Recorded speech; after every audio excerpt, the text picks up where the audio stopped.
Red Bull has been hit with a penalty for breaching the budget cap in 2021. This all came out late in the 2022 season and caused a major uproar amongst teams and fans. The penalty that was handed out was a $7 million fine and 10% less wind tunnel and CFD time.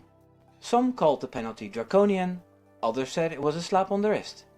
In this video, I'll show what Toto Wolff, Christian Horner and others had to say about it before giving you my own take on it. I'm Wimbo with another F1 news video. Christian Horner explained on the 31st of January Red Bull had used 25% of their wind tunnel and CFD time. It's limiting significantly the amount of runs we can do in our wind tunnel over each quarter, and I think that the team are having to adapt to that. And it just means you have to be a bit more focused and more disciplined in what we put through the testing process within the wind tunnel or within our simulation tools. So it's another challenge, and it's a handicap for sure coming into this year. But we've got very capable people that are looking to obviously extract the best that we possibly can and apply ourselves in the most efficient and effective way. He went on to explain that he feels that the budget cap works and that the teams are working more efficiently than previously. Certain parts that were turned into scrap before are now put to good use. In a time of durability, this is obviously a good thing. Toto Wolff says that Red Bull was so strong last season that they'll stay very strong regardless of the penalty. He does admit it isn't great for them, but under the aerodynamic testing restriction the FIA has implemented, the winner always has less wind tunnel time, and Mercedes were winners previous years, so they know what it's like. He says that if you're an efficient machine, it can be compensated. He was quoted saying, "We've been in that situation, obviously without a penalty, in the years before. We've won, and therefore we had less wind tunnel time than everybody else for the last 2 seasons. It's going to certainly bite them a bit, but if they're efficient as an organization, which they've demonstrated, it's not going to be big." Dan Follows, a former Red Bull designer, now working for Aston Martin, said that Red Bull have a great deal of depth and strength that will minimize the impact of the penalty.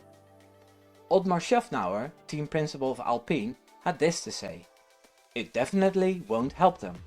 That's still one of the biggest areas of development. To have that restricted will definitely hamper them. By how much? I don't know." As you can see, the opinions look very divided, but they actually aren't. To me, it looks like Red Bull has a bigger challenge due to the punishment, but because they already have a great package and a great organization, they can handle it.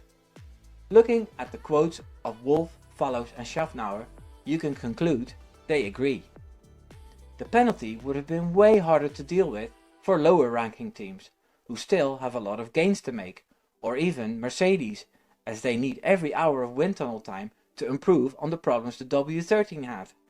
So the punishment is just right in my opinion. So before fans of other teams blame the FIA for handing out a mild penalty, they should take in consideration that their team might get the same penalty someday. The budget cap dramas aren't over yet, and the budgets are going down each season while inflation and costs go up. It always amuses me to hear opposing fans of Red Bull make a huge deal out of 400k overspend and that it made all the difference, and then minutes later totally diminish the impact of having only 63% wind tunnel time. It's like they choose how bad something is only based on what suits them. In conclusion, we can say that Red Bull at the end of the season won't have outdeveloped the other teams due to the penalty, but they'll still be very hard to beat. If 2023 isn't going to be a thriller season, then 2024 most definitely will be. Thanks for watching. Subscribe to see more. Take care now. Doei doei.